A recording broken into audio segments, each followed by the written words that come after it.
Rabbi shrah li sadri wa yassir li amri wahlul 'uqdatam min lisani yafqahul qawli. Rabbi zidni ilman warzuqni fahman.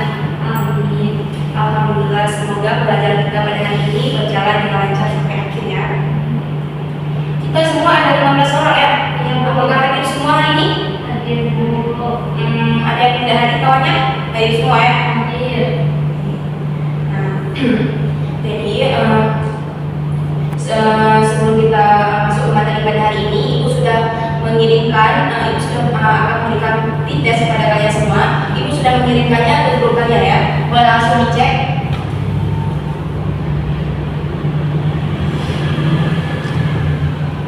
Sudah terkirim? Sudah. Boleh langsung dikerjakan ya. Kasih waktu 5 menit.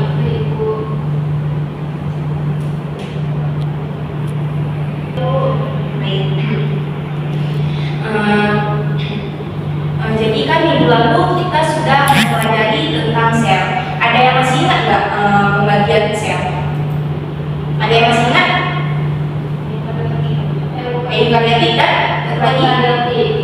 Nah, betul sekali ya. Jadi seperti yang sudah kita jelaskan minggu lalu, sel itu terbagi menjadi dua, yaitu sel eukariotik dan prokariotik. Nah, sel eukariotik ini merupakan sel yang sudah memiliki membran inti, sedangkan sel prokariotik adalah sel yang belum memiliki membran inti. Nah, jadi di antara satu sel dengan sel yang lain ini dibatasi oleh suatu membran. Ada yang tahu namanya apa? Atau membran plasma. Betul sekali. Jadi seperti yang sudah kalian jawab tadi, satu sel dengan sel lain itu dibatasi oleh suatu membran yang dinamakan membran sel atau membran plasma. Nah, jadi materi kita hari ini yaitu kita hari ini akan mempelajari tentang mekanisme transport yang terjadi melalui membran plasma tersebut. Nah, kalian pasti sering nih bertanya-tanya, bagaimana sih oksigen yang kita hirup ini bisa sampai ke dalam sel-sel tubuh, atau bagaimana darah yang dapat mengantarkan oksigen atau zat-zat penting ke seluruh tubuh? Pasti kalian sering bertanya-tanya. Nah, hal ini dapat terjadi karena adanya proses perpindahan zat melalui membran sel. Membran sel di sini berperan untuk sebagai pintu yang mengatur zat apa saja yang dapat masuk dan keluar dari sel.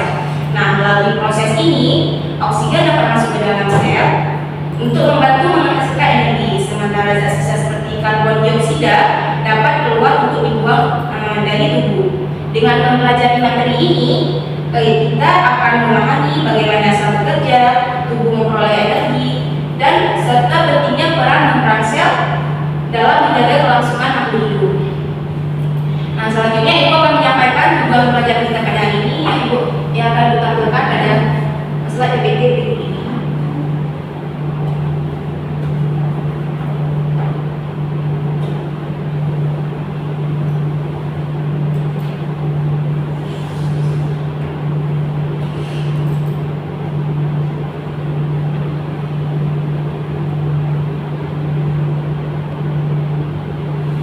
Apakah sudah terlihat semua?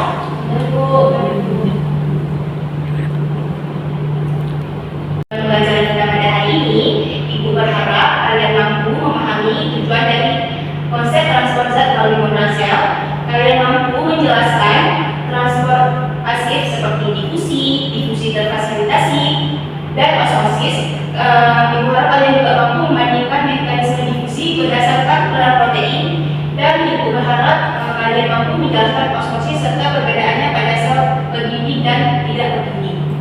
Selanjutnya kalian bisa baca sendiri di PPT ya.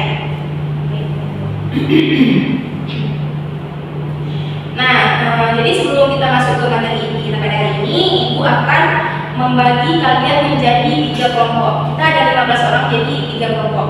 Boleh langsung disusun ya kelompoknya. Apakah sudah disusun kelompoknya?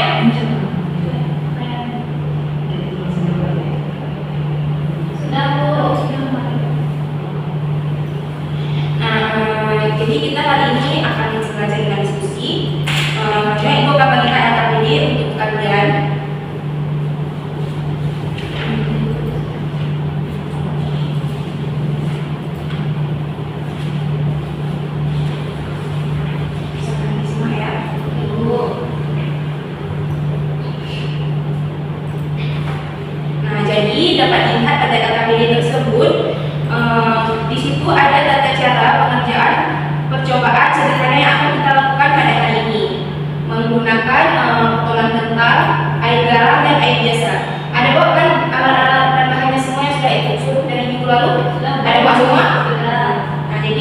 Silakan dibaca LAPD tersebut dan silakan dibuat percobaannya.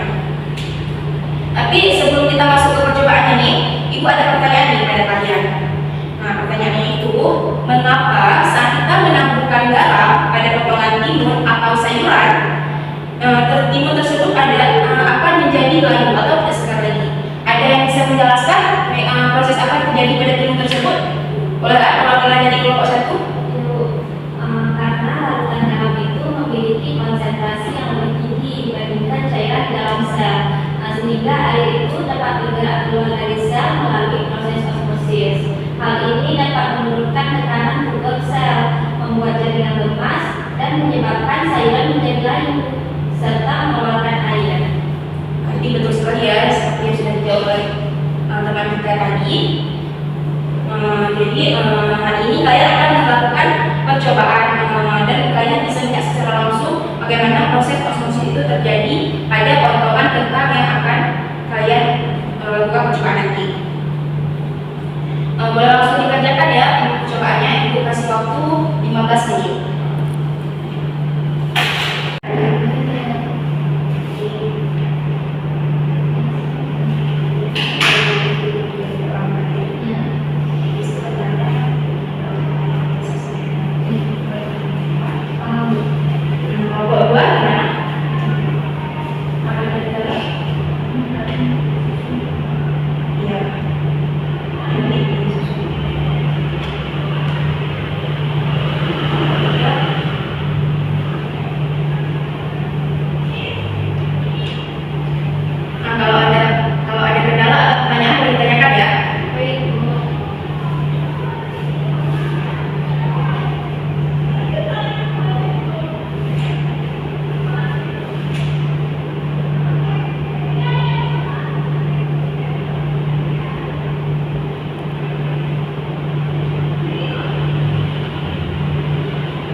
Waktunya sudah habis.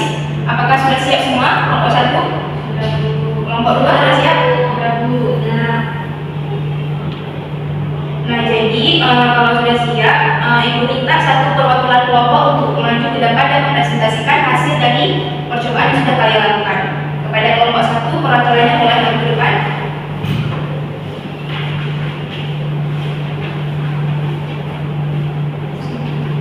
Assalamualaikum warahmatullahi wabarakatuh. Waalaikumsalam warahmatullahi wabarakatuh. Baik, saya perwakilan dari kelompok 1 ini mempresentasikan hasil diskusi kelompok kami, di mana dari percobaan yang sudah kami lakukan itu ada 2 potongan kentang yang direndam dalam media yang berbeda, yaitu air biasa dan air garam. Kemudian didiamkan selama beberapa menit. Hasil pengamatan kami menunjukkan bahwa potongan kentang yang direndam dalam air biasa ini menjadi lebih keras dan segar dibandingkan sebelum direndam. Selain itu, ukurannya tampak sedikit lebih besar karena menyerap air dari lingkungan sekitarnya. Sebaliknya, potongan kentang yang direndam dalam air garam mengalami perubahan tekstur menjadi lebih lunak dan kurang kaku. Ukurannya itu juga tampak sedikit menyusut karena kehilangan sebagian kandungan air di dalam selnya.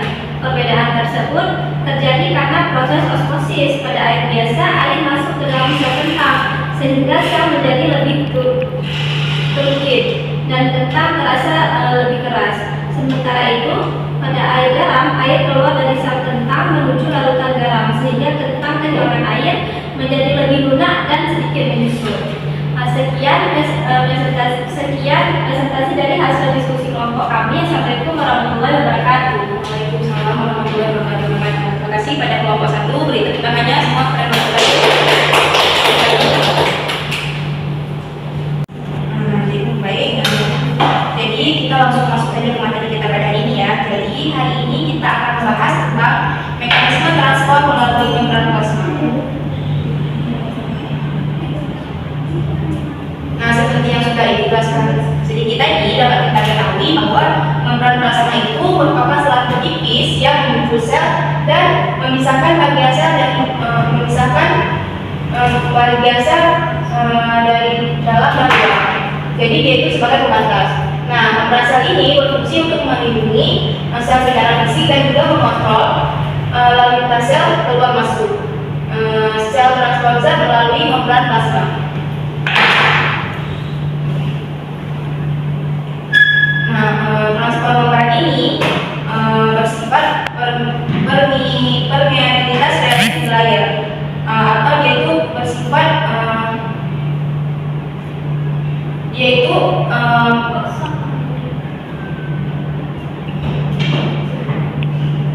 jadi prinsip transport membran ini adalah permeabilitas reaktif layer likid sintetik terhadap perbedaan khas molekul.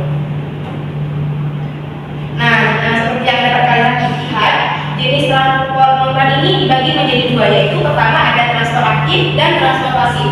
Nah, transport aktif di sini merupakan transport yang tidak memerlukan energi yang meliputi difusi, dipermudah dan osmosis.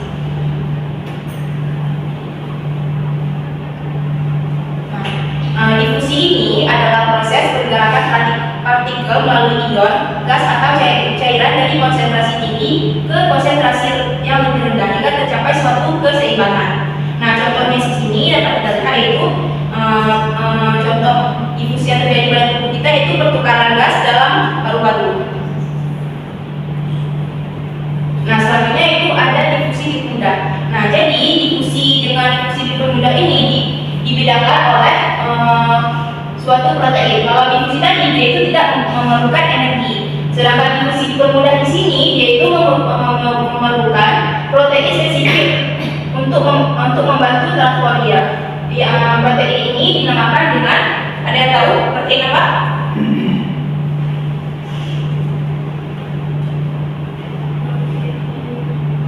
Ada yang tahu? Baca di sini ya. Jadi dibantu oleh protein yang disebut dengan protein kadir. Nah, selanjutnya ada osmosis yang seperti sudah kalian lengkap percobaan tadi. Osmosis ini adalah proses bergeraknya molekul atau larut air dari larutan dengan konsentrasi rendah hipotonik ke larutan dengan konsentrasi yang lebih tinggi hipotonik melalui selaput selektif permeabel. Contohnya itu seperti akar yang menyerap air dari tanah. Nah, selanjutnya ada transport aktif, yaitu transport yang memerlukan energi seperti pompa ion, kontrasport, eksositosis, dan endositosis. Nah, jadi setelah penjelasan materi dari awal sampai akhir ini, apakah ada yang ingin menyimpulkan apa materi kita pada hari ini? Apakah sudah paham semua? Ada yang bisa menyimpulkan? Jadi bukan transport standar itu merupakan proses vital yang mengatur keluar masuknya zat untuk menjaga keseimbangan internal sel.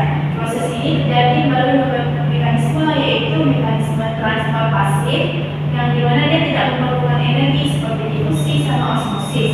Sedangkan transport aktif yaitu memerlukan energi seperti pompa ion dan kontrasport. Selain itu terdapat mekanisme transport vesikular berupa eksositosis dan endositosis yang memungkinkan sel memindahkan zat dalam jumlah yang besar.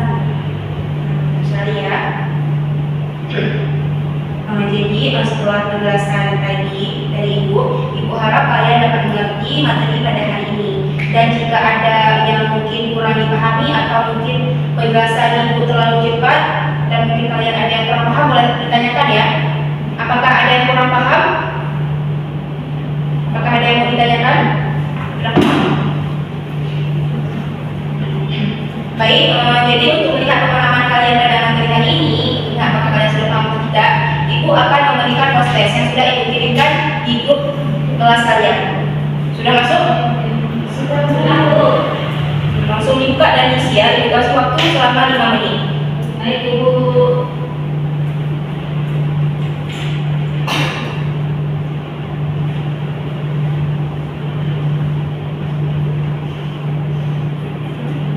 Baik, waktunya sudah habis. Apakah sudah selesai? Sudah Bu. Sudah selesai semua ya? Sudah Bu. Baik, terima